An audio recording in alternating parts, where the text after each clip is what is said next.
Hello, guys. My name is Chicha Jensen, and you're welcome to this conversation brought to you by Skill for All. Now, Skill for All is a non-governmental organization that is focused on providing skills for the average Nigerian to better their lives and also, in turn, boost the economy of Nigeria.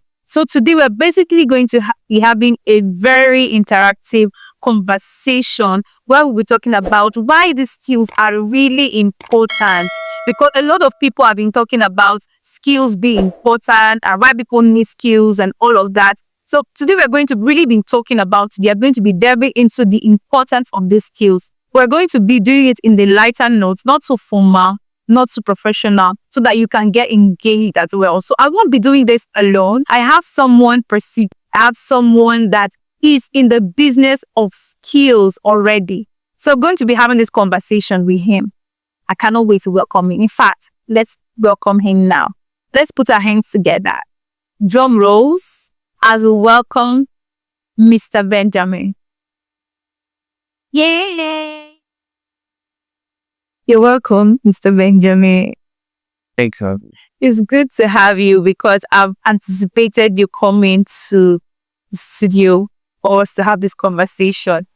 Right? So like I said, I want it to be like a very light note, not too formal, I just want us to have this conversation because truly a lot of people really want to know why they need these skills. Okay? So we're going to be having a conversation. So we want to hear from you. Okay. Yes, we want to hear from you. Why do you think skills are important? Why do you feel like people need to, in just few sentences, what do you think people need to be more involved in skills than other things? Okay, so as concerning why skills is important in this 21st century. Now, the first thing we must understand is that this is 21st century, right? This is the 21st century, and as such, a lot of things has happened. A lot of things is happening at the speed of light. You realize you've gone through the conventional university in Nigeria or anywhere, right? You realize that some of your course curriculum, right, is like 10 years old, right? What was this to teach your ancestors? And the things that I used to teach you again, right? So you realize that the traditional university kind of is not consistent with the way the world is developing. Yeah. So you realize that the conventional university kind of is not consistent with the way the world is evolving. Hence, the need to assess skills that are in demand and that are consistent with the trend that the world is going to cannot be overemphasized. Mm-hmm. Yes. I feel like that's like a really good start. Yeah. To mention that we're in the 21st century where a lot of things is digital. We're in a global economy, so a lot of skills that we need to learn, but everything is digital. So I feel like that's a really good start. So I have another question I want to ask. Yeah, in this 21st century, we have a lot of people that are still going to school, yeah, and they are coming back with certificates and then looking for jobs. But with those certificates, there are still people that do not have these jobs, right? They do not have this job. They go about, you get certificates and the rest. So why do you think these persons that some people are first class graduates, some people are second class, third class, why do you feel like these people are not being employed even with these certificates? What are your reasons in this 21st century? Okay, now I think that's a very good question, right? So the first is the context, right? Because countries differ, right? For instance, one of the reasons why Nigeria is jobs are extremely scarce is because the population of Nigeria is 200 million, right? 200 million people, right? That is a huge number of persons, right? And of course, no government has capacity to actually provide job for 200 million people, right? So that is number one. Then number two, I do realize that your environment does not support job kind of employment kind of, right? It is not your job because the world is a global village, right? It's not the global village, right? If your environment, your country does not have job for you, because according to statistics, Nigeria every year churn out about 10,000 university graduates. Now, believe me, nobody can employ 10,000 like Nigerians on a consistent basis now. It's not like 1 year, 2 year, on a consistent basis. All right. So I haven't realized that this is the challenge with Nigeria, such that we are extremely overpopulated and we don't have systems and structures to accommodate these persons because the governments are not doing so much to provide social amenities and infrastructure for businesses to actually build, grow, scale, and bring and employ these Nigerians, right? Yeah.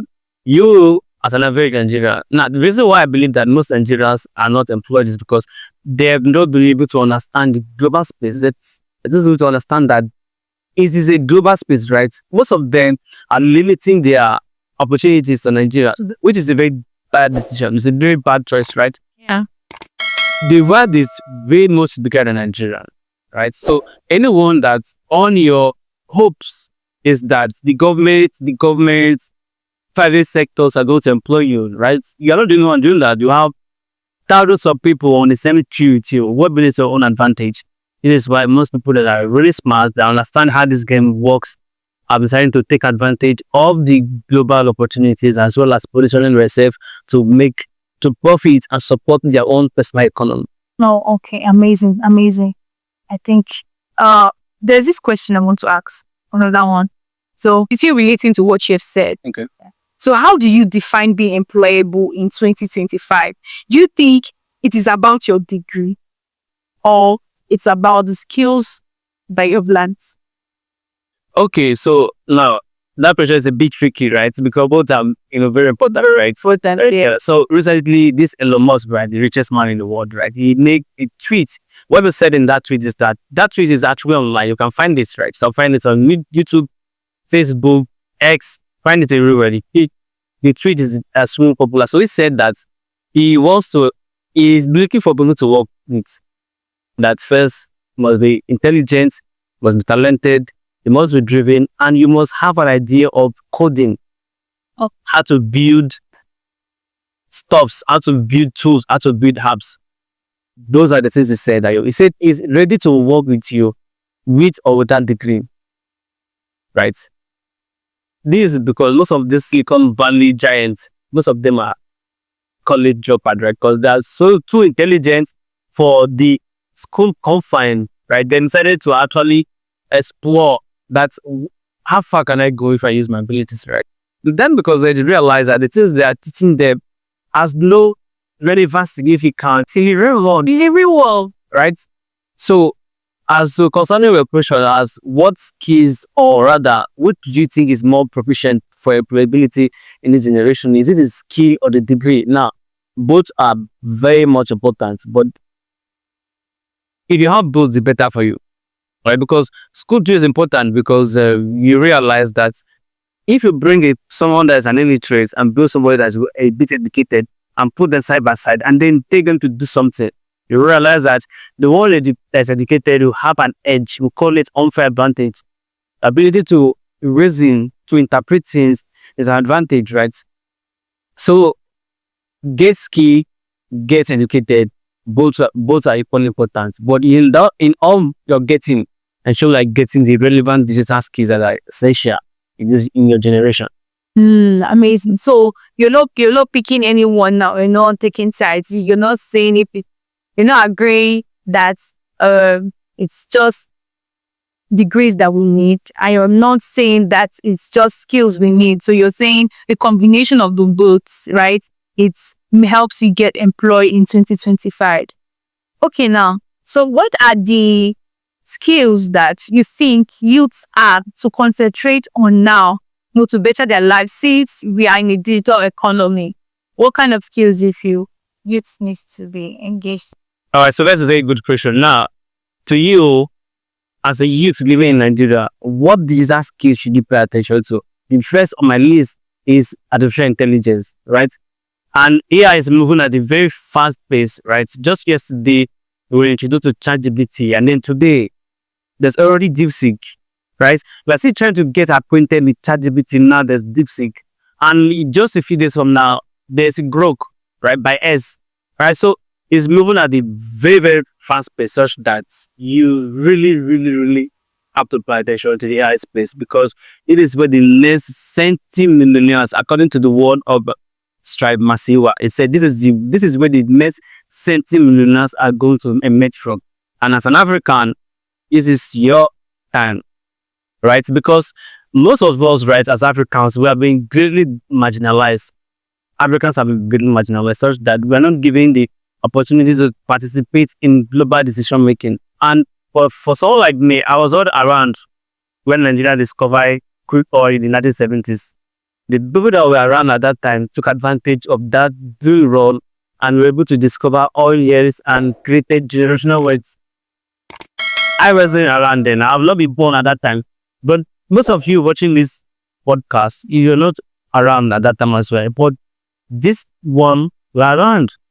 You're around and you can participate and play fully in the AI space, right? So AI first, and then we have digital skills like digital marketing, which is my favorite, like digital marketing and content creation that made a lot of persons millionaires, if not billionaires, as well as other skills like UI/UX design, cybersecurity, cloud computing, right? In your priority, I guarantee you, go with AI first, right? You can start a YouTube channel, monetize it with AI, 100% AI, right? So it's a huge space that I believe that anyone that pay attention to this space can actually maximize it, as well as using it as a means of building or creating an economy for themselves. Amazing. I'm someone that really loves utilizing AI. I know AI has done for me. Like AI has helped some persons. I saw a short skit, a big short video.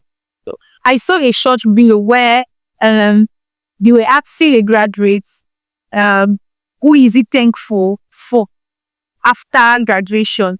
So what he said was he's thankful to ChatGPT because ChatGPT has really helped a lot of people, like your exams, projects, seminars, and all of those things. So AI is really, really good and saving lives. Trust me, saving lives. So I told you it's going to be a conversation. So we not want to go into the other part of it. So I'm going to be asking Mr. Benjamin some specific questions. Want to get his answer on those questions, right? We're leaving your screen now. Mr. Benjamin will be here. Okay? So sit back and watch here. Between acquiring a certificate and learning a skill, which would you prefer? Learning a skill. Because learning a skill will enable me to work across different sectors, different industry, etc., etc. Among the plethora of skills available in the world, what skill would you choose? Digital marketing. Because selling is the language of the world, right? Everybody is selling. You look at your neighbor, selling. You look at your boss, or selling. You say yourself to your colleague, you say yourself to your boss, you say yourself to your business partner. We're always selling, only that some persons have not been paying attention. So the number one skill I will learn anytime, any day is digital marketing, because with digital marketing, I can sell, I can increase my capacity, increase my reach in large scale. Digital marketing anytime, any day. If you're given 50K to learn a skill, what skill would you go for? Digital marketing. Digital marketing any day, anytime. What was the first amount of money you made from the digital space?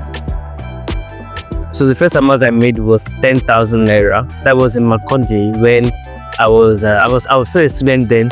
What I did was that I helped a business owner to open my business profile such that they can now have their business on the map. That was my very first money that I made in digital space. If you have the opportunity to be the president of Nigeria, what would you do? See, if I ever have the opportunity to be the president of Nigeria, I've realized and I've understood that one of the major challenges in Nigeria is the peak of unemployment. What I would do as a way of combating that unemployment is building systems and structures that will enable entrepreneurship to thrive.